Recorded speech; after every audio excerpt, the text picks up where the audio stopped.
Assalamualaikum warahmatullahi wabarakatuh.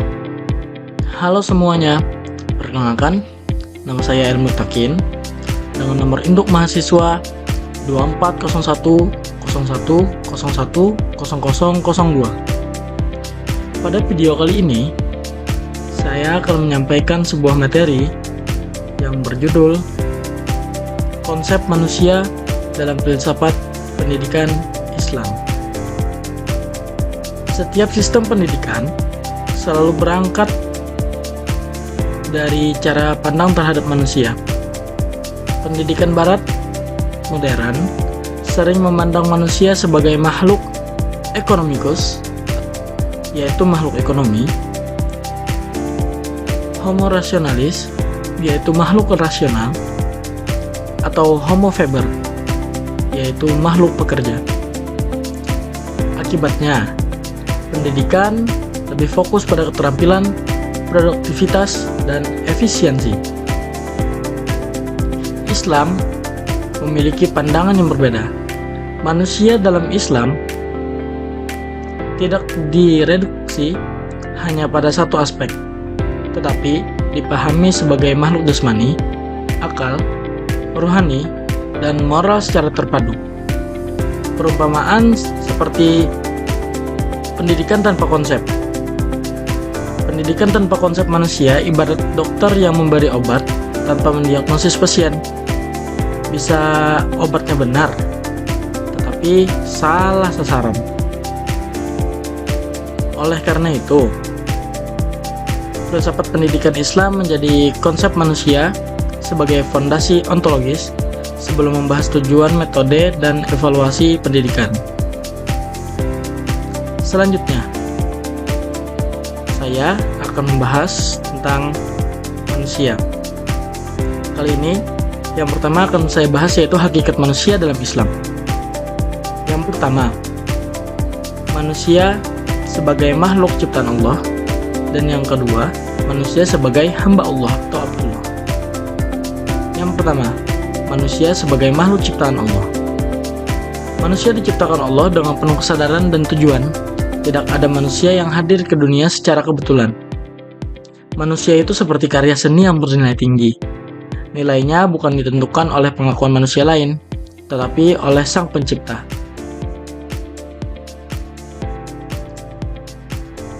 Implikasi dalam pendidikan. Setiap manusia memiliki martabat. Tidak boleh ada diskriminasi dalam pendidikan. Pendidikan harus membangkitkan potensi, bukan melebeli. Contoh refleksinya, banyak siswa gagal bukan karena bodoh, tetapi karena sistem pendidikan tidak memberi ruang bagi keunikan potensi mereka tersebut. Yang kedua yaitu manusia sebagai hamba Allah. Sebagai hamba Allah, manusia memiliki orientasi hidup yang transenden. Perumpamaan, hamba Allah itu ibarat prajurit yang paham sumpah setia. Ia bertindak berdasarkan nilai, bukan kepentingan sesaat. Implikasi dalam pendidikannya, ilmu harus melahirkan ketaatan. Kepintaran tanpa kesadaran ilahi itu berbahaya. Pendidikan bukan sekadar transfer ilmu, tetapi pembinaan iman. Contohnya, orang berpendidikan tinggi tetapi gemar menipu menunjukkan kegagalan pendidikan dalam membentukkan kesadaran kehambaan. Selanjutnya, ada pembahasan mengenai manusia sebagai khalifah di muka bumi. Manusia sebagai khalifah di muka bumi. Allah menetapkan manusia sebagai khalifah, yaitu pengelola dan pemakmur bumi. Perumpamaan, khalifah itu ibarat pemegang amanah besar.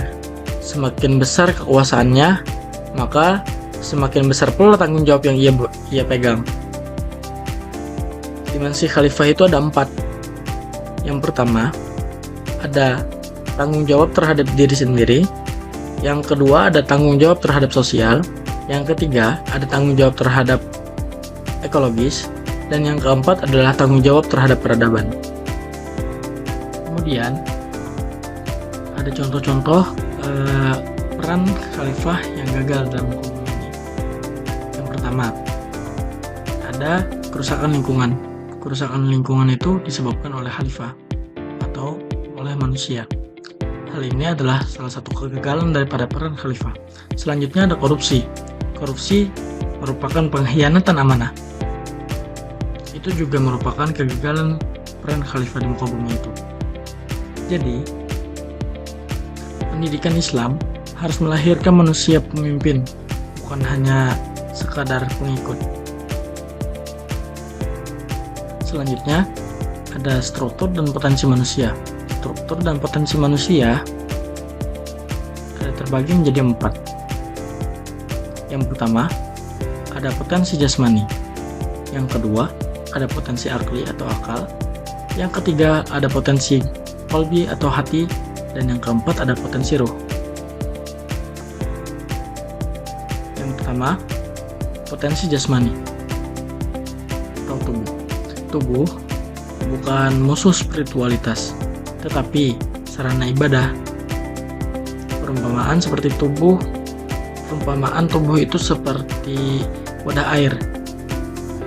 Jika rusak, air sebersih apapun ia akan tumpah untuk keluar.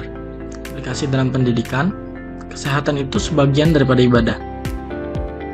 Disiplin dan kebersihan adalah nilai pendidikan Islam. Seperti hadis yang telah disampaikan, an-nazafatu minal iman. Kebersihan sebagian daripada iman. Kemudian yang kedua ada potensi akli atau akal. Islam memuliakan akal, tetapi Islam tidak menuhankannya. Akal itu kita ibaratkan seperti lampu penerang di malam hari. Ia hanya membantu melihat jalan, tetapi bukan tujuan dalam perjalanan. Implikasi dalam pendidikannya yaitu berpikir kritis, integrasi akal dan wahyu, dan penolakan terhadap taklid buta. Contohnya, banyak orang pintar kehilangan arah, orang pintar yang kehilangan arah hidup karena akalnya tidak dibimbing dengan nilai spiritual. Kemudian yang ketiga, ada potensi qalb atau hati. Hati adalah pusat moral manusia. Hati itu seperti kemudi kapal. Sekuat apapun mesinnya, tanpa kemudi kapal, maka akan tersesat. Implikasi dalam pendidikan akhlak tidak boleh sekedar teori, dan juga keteladanan lebih penting daripada ceramah. Kemudian yang keempat ada potensi roh. Roh menghubungkan manusia dengan Tuhan. Perumpamaannya itu seperti sumber mata air. Jika tertutup, maka kehidupan akan kering. Contohnya, orang sukses secara materi, tetapi merasa hampa, itu merupakan bukti bahwa rohnya tidak terdidik. Selanjutnya, ada konsep fitrah manusia. Fitrah adalah kecenderungan dasar manusia kepada kebenaran dan juga tauhid. Fitrah itu ibarat benih yang unggul. Lingkungan adalah tanahnya, dan pendidikan adalah perawatannya. Aplikasinya dalam pendidikan bukan memaksa, tetapi menumbuhkan. Lingkungan dan keteladanan sangat menentukan. Contohnya, sistem pendidikan yang memberikan kecurangan akan merusak fitrah kejujuran. Dikarenakan pendidikan memberikan ruang untuk kecurangan, maka sampai kapanpun ia akan selalu melakukan kecurangan tersebut. Tujuan pendidikan Islam yaitu menciptakan insan yang kamil. Insan yang kamil adalah manusia yang seimbang di dunia dan di akhirat. Insan kamil ibarat seperti bangunan yang kokoh. Iman sebagai pondasinya, ilmu sebagai strukturnya, dan akhlak sebagai atapnya. Ciri-ciri insan kamil itu ada banyak. Di antaranya cerdas intelektual, dewasa dalam emosional, kuat spiritual, dan bertanggung jawab sosial. Selanjutnya yaitu relevansi konsep manusia Islam dengan pendidikan modern. Pendidikan modern menghadapi krisis dekadensi moral, kekosongan makna, stres dan kehilangan tujuan hidup. Pendidikan modern tanpa nilai ibarat kapal cepat yang tanpa kompas. Lalu, Islam datang dan menawarkan solusi, yaitu dengan integrasi ilmu dan iman, keseimbangan dunia dan akhirat, pendidikan yang memanusiakan manusia. Jadi, hasil pendidikan Islam seperti pohon kehidupan. Tauhid menjadi akar, ilmu menjadi batang, amal menjadi cabangnya, dan kemaslahatan menjadi buahnya. Pendidikan yang gagal memahami manusia akan gagal juga dalam membangun peradaban. Sekian dari saya. Jika ada yang salah, mohon dimaafkan. Saya izin undur pamit diri. Billahi taufik wal hidayah. Wassalamualaikum warahmatullahi wabarakatuh. Dadah.